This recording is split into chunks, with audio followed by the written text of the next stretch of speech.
એટલે કોઈ પણ વિદ્યાર્થી આજની તારીખે અમારી પાસે નિરાશ થઈને ગયેલો નથી.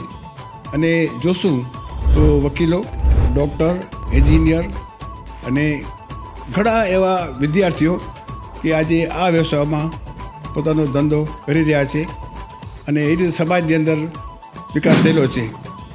આજે જોઈએ તો મુસ્લિમ સમાજમાં જે શિક્ષણ નહીવત હતું તે ધીરે ધીરે ધીરે એમાં પ્રગતિ થયેલી છે.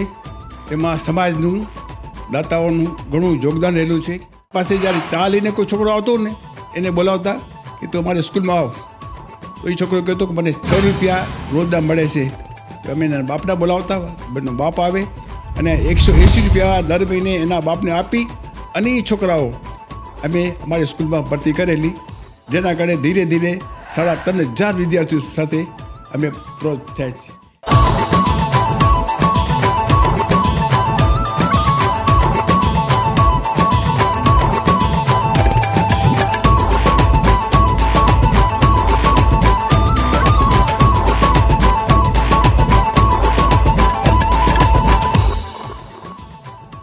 કચ્છના જાણીતા ધારાશાસ્ત્રી અમીર અલીભાઈ લોઢિયા, આજે કચ્છનો દરેક માણસ એમને નામથી ઓળખતો હશે.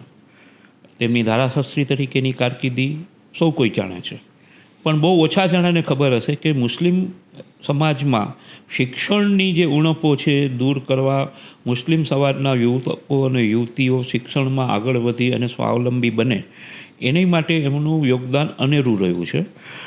કચ્છ મુસ્લિમ એજ્યુકેશન એન્ડ વેલફેર સોસાયટીના તેઓ પ્રમુખ છે અને સાથે સાથે એ જે સોસાયટીમાં શિક્ષણને લગતું જે કામ છે, અત્યારે એ લોકોએ પ્રાઇમરી સ્કૂલથી શરૂ કર્યું હતું ને હવે ભવિષ્ય છે કોલેજ લેવલ સુધી જઈ રહ્યા છે. ખાસ કરીને કન્યા કેળવણી માટે પણ કામ કરી રહ્યા છે. એમનું મોટી બધી યોજનાઓ વિશે, વિકાસ વિશે, ભૂતકાળ વિશે વાત કરી રહી છે. અમીર અલીભાઈ, કચ્છ મિત્ર 360 ડિગ્રીના સ્ટુડિયોમાં આપનું હાર્દિક સ્વાગત છે. સૌથી પહેલાં તો આપ મને બતાવો કે આપે જ્યારે કચ્છ મુસ્લિમ એજ્યુકેશન સોસાયટી જે છે એમાં એમાં જોડાયા ત્યારે શું એક્ટિવિટી હતી ને અત્યારે શું કરી રહ્યા છે? સર, 1983ની અંદર ખાલી એક હોસ્ટેલ હતું 50 વિદ્યાર્થીઓ માટેનું. પછી એમાં અમે જોડાયા ત્યારે કંઈક બી હોસ્ટેલ તો બરાબર, પણ આપણે એજ્યુકેશન માટે શું કર્યું? ત્યારે તે વખતના મારા મિત્ર હતા જાફરભાઈ ઇંગોરા, એમે સાથે મળી અને કહ્યું કે ભાઈ એજ્યુકેશન માટે પણ આપણે કાંઈક કરવું જોઈએ. એટલે મારી વાતને લોકોએ માન આપ્યું અને મળિયાળ ફળિયામાં અમે એક ગોદામ વેચાતું લીધેલું. એ ગોદામમાં અમે સ્કૂલ બાંધી અને 3 માળની સ્કૂલ બનાવ્યા. પછી ધીરે ધીરે તેમાં વધારો થતો ગયો અને એ વધારાના કારણે સ્કૂલની અંદર બીજા વિદ્યાર્થીઓનો સમાવેશ થતો નહીં અને કન્યા વિદ્યાર્થીની પણ તે વખતે હતી નહીં. એટલે અમોએ ધીરે ધીરે ખાસરા મેદાનમાં 2000માં શરૂ કર્યું.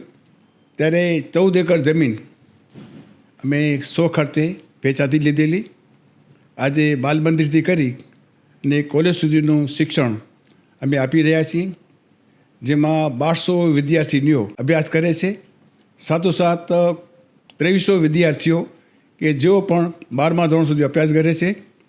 તેમાં પણ જો કોઈ પણ વિદ્યાર્થીને ભણવામાં, ફીમાં, યુનિફોર્મમાં કે પુસ્તકમાં કોઈ નાણાકીય મુશ્કેલી થતી હોય તો તે વખતે એમનું મિત્ર વર્તુળમાંથી પૈસા લઈ અને તેઓને મદદ કરતા.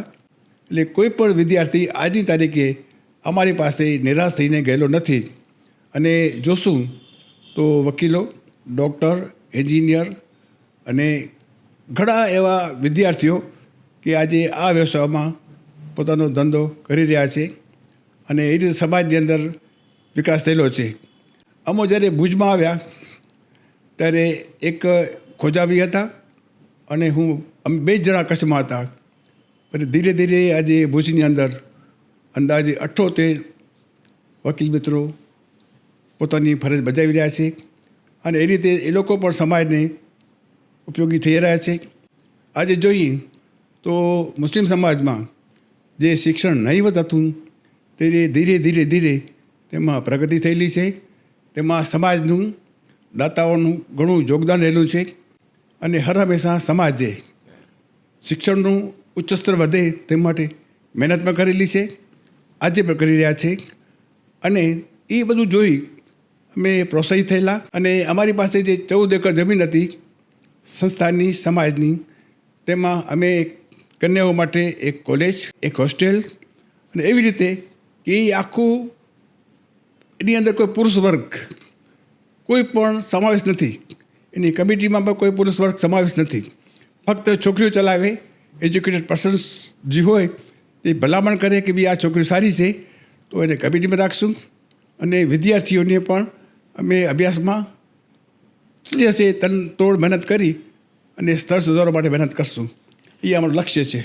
આજે ભવિષ્યનો જે પ્રોજેક્ટ આપણે કન્યાઓ માટે કરી રહ્યા છે, દીકરીઓ માટે, તો એની પાછળ કેટલો ખર્ચનો અંદાજ છે અને તમારી પાસે એની માટેના દાતા છે? સર, એટ પ્રેઝન્ટ અમારી પાસે 2 કરોડ ઉપરાંતની પૈસા છે અને એ પ્રોજેક્ટ અમારું એમાં પૂરું થશે. સરકાર પાસેથી કોઈ ગ્રાન્ટ લેવાની ગણતરી? સરકાર આપે છે 9, 10, 11, 12 ગ્રાન્ટની ડેટ છે આજે પણ. અને પછી કોલેજ માટે પણ માગણી કરશું. એ આપણે સારું કહ્યું કે આપણે યુનિવર્સિટીમાં હું 10 વર્ષ સુધી સેનેટ મેમ્બર હતો ત્યારે પણ આ મુદ્દાઓ આપ જે કહો છો ને તે મુદ્દાઓ મેં ઉઠાવેલા અને એ મુદ્દાઓ જે તે વખતે એક જાડેજા સાહેબ હતા વીસી, તો એ મદદ કરેલી અને ઠરાવ કરેલા. એ ઠરાવમાં કન્યાઓમાં શિક્ષણ વધે અને મફત શિક્ષણ મળે તે માટે પણ અમે યુનિવર્સિટીમાં પ્રયાસો કરેલા, જેના દાખલાઓ પણ ઠરાવો પણ યુનિવર્સિટીમાં છે. મુસ્લિમ સમાજમાં શિક્ષણે જે બદલાવ આવ્યો છે એ તમે સમાજની અંદર રહીને કેવી રીતે અનુભવ્યો છે? આ છેલ્લા આટલા 40 વર્ષથી આપ આ સંસ્થાઓ સાથે જોડાયેલા છો, તો એને આપ કેવી રીતે ઓબ્ઝર્વ કરો છો? સાહેબ, બહુ મહેનત કરી છે, બહુ જ મહેનત કરી છે કે છોકરાઓ મળતા નહીં. અમને જ્યારે સ્કૂલ શરૂ કરી છોકરાઓ મળતા નહીં, તો અમારી પાસે જ્યારે ચા લઈને કોઈ છોકરો આવતો ને એને બોલાવતા કે તું અમારી સ્કૂલમાં આવ, તો એ છોકરો કહેતો કે મને 6 રૂપિયા રોજના મળે છે. તો અમે એના બાપના બોલાવતા, એનો બાપ આવે અને 180 રૂપિયા દર મહિને એના બાપને આપી અને એ છોકરાઓ અમે અમારી સ્કૂલમાં ભરતી કરેલી, જેના કારણે ધીરે ધીરે 3,500 વિદ્યાર્થીઓ સાથે અમે થયા છીએ. આજે જે છોકરાઓ સમાજમાં શિક્ષણ લઈને આગળ વધ્યા છે એ લોકો તમારી સંસ્થા સાથે હજી એટલું જ એટેચમેન્ટ છે કે નહીં? અટેચમેન્ટ છે, ઘણું અટેચમેન્ટ છે. એ લોકો હંમેશા વિશ્વાસ બતાવે છે અને ઘણાઓને પ્રોત્સાહિત પણ કરે છે કે મુસ્લિમ એજ્યુકેશનમાં જાઓ.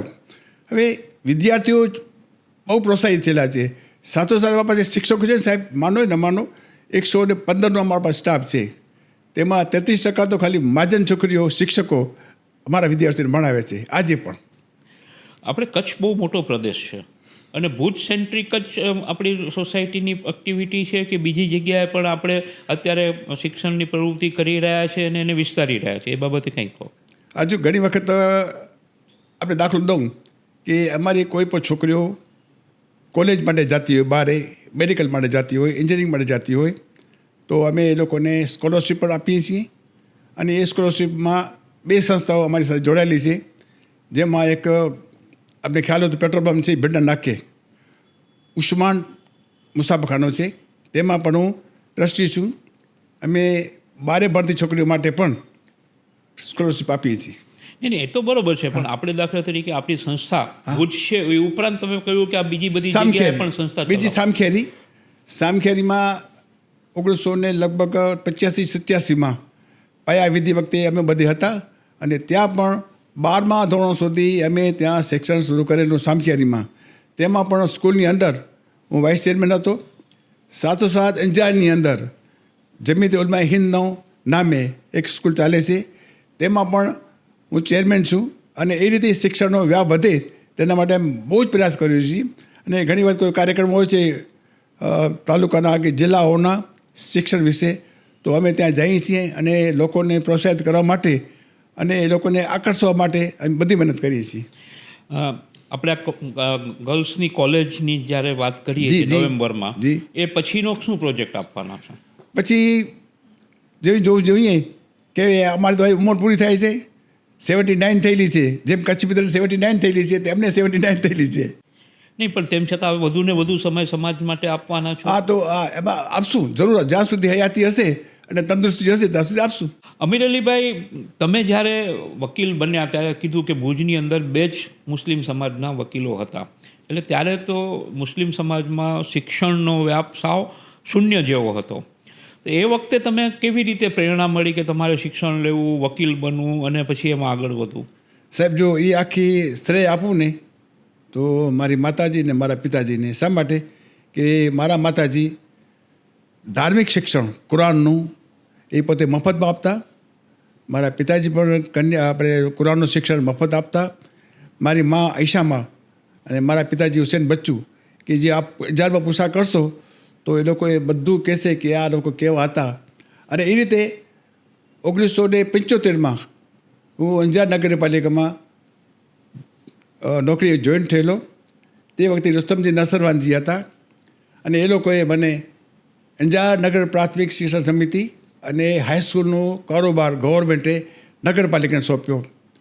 તો નગરપાલિકાએ સોંપ્યો તે વખતે રુસ્તમજી નસરવાનજીએ મને સુપરવાઇઝર તરીકે આ બંને સંસ્થાઓમાં નિમણૂક આપેલી અને બંને સંસ્થાઓનું અભ્યાસનું શું છે, અવકાશ શું છે, શું મુશ્કેલી છે તેના માટે મારો અભિપ્રાય લેતા અને તેમાં સુધારો થતા આજની તારીખે પ્રાથમિક શિક્ષણ સમિતિ અને હાઈસ્કૂલનું ઉચ્ચતર અને માધ્યમિક અંજાર નગરપાલિકા સંભાળી રહી છે. અને સારામાં સારું ત્યાં ધોરણ પરીક્ષાનું રહેલું છે. સારા વિદ્યાર્થીઓ આવે છે અને એ રીતે બંનેમાં હું નિરીક્ષક હતો. ત્યારથી મને એમ થયું કે એના વિદ્યાર્થીઓ કોઈ પણ જાતના હોય, કોઈ પણ જ્ઞાતિના હોય, આપણું કામ છે એ લોકોને આગળ વધારવાનું. અને ઉપરવાળાની કૃપાથી મને એમાં ઘણું બધું પ્રોત્સાહિત કર્યું છે. અને આજની તારીખે હું આ વકીલાત કરું છું તે અંજારના અનુભવથી કરું છું. જ્યારે આપ વાત કરી કે અંજારની જે એજ્યુકેશન ઇન્સ્ટિટ્યૂટમાં કોઈ પણ જાતની જ્ઞાતિ વગર આપ કરો છો, તો અત્યારે જે આપણી સંસ્થાઓ અહીંયા ચાલે છે એમાં જ્ઞાતિ આધારિત છે કે બધી જ્ઞાતિના છે? તો બીજી જ્ઞાતિના કેટલા? ના, મેં આપણે વાત કરી ને કે 33 થી 35% શિક્ષકો મહાજનના છે. તો એની પાસે આજની તારીખે કોઈ પણ વિદ્યાર્થી અમારી પાસે એડમિશન લેવા માટે આવે તો અમે ના પાડતા નથી. અને છે પણ, છોકરાઓ પણ છે અત્યારે. બરાબર. હવે આપણી જે સંસ્થા છે કચ્છ મુસ્લિમ એજ્યુકેશન એન્ડ વેલફેર સોસાયટી, આપણે એજ્યુકેશનની વાત તો ઘણી બધી કરી, પણ વેલફેરવાળો જે શબ્દ છે એને સાર્થક કેવી રીતે કરો છો તમારી? એ શું છે, અમારા અત્યારે એક ચેરમેન છે અલીમનભાઈ જત, પછી જુમાભાઈ ઈશા નોડે, પછી જુણસભાઈ હિંગોરા, એની આખી કમિટી છે. અને ઘણી વખત કોઈ વેલફેરનું કામ હોય તો ભૂતો શું, કોઈ જગ્યાએ અતિવૃષ્ટિ હોય, ભૂકંપ હોય, કોઈ માથાકૂટ હોય તો દરેક જગ્યાએ એ લોકો પોતે જાય છે ત્યાં, અને જરૂર પડે તો નાણાકીય મદદ મેળવી અને એ લોકોને સહાયરૂપ થાય છે. અમીર અલીભાઈ, આવું જે સમાજનું કામ કરતા હોય, એક બાજુ વ્યવસાયિક રીતે વકીલાતમાં તમે ઘણી બધી પ્રગતિ કરી છે, ઘણી બધી સફળતાઓ મેળવી છે, પણ સામાજિક કામ મળ્યાનો સંતોષ તમને કેટલો આનંદિત કરે છે? જ્યારે મેં કામ કરી સમાજનું, કોઈ વ્યક્તિનું, કોઈ ગરીબનું, ત્યારે અમે ઘરે જઈએ છીએ ત્યારે એમ કહીએ છીએ, ઉપરવાળો શુકર માનીએ છીએ કે મેં આ કામ કર્યું. અને રાતનો જેને કહીને આખા દિવસો થાક છે એ ઉતરી જાય છે. આપણી એક્ટિવિટીને જોઈને એમાંથી પ્રેરણા લઈને નવા દાતા કે નવા કાર્યકરો કેટલા જોડાયા થયા છે? તો સાહેબ ઘણા જોડાયા છે. અંદાજે નિવેદન અમારી પાસે અત્યારે 200 જણ છે. અમારા ટ્રસ્ટની અંદર સભ્યો તરીકે 200 જણ છે. અને આર્થિક પાસું કેવી રીતે, ક્યાંથી ભેગું કરો? દાતાઓ તરફ.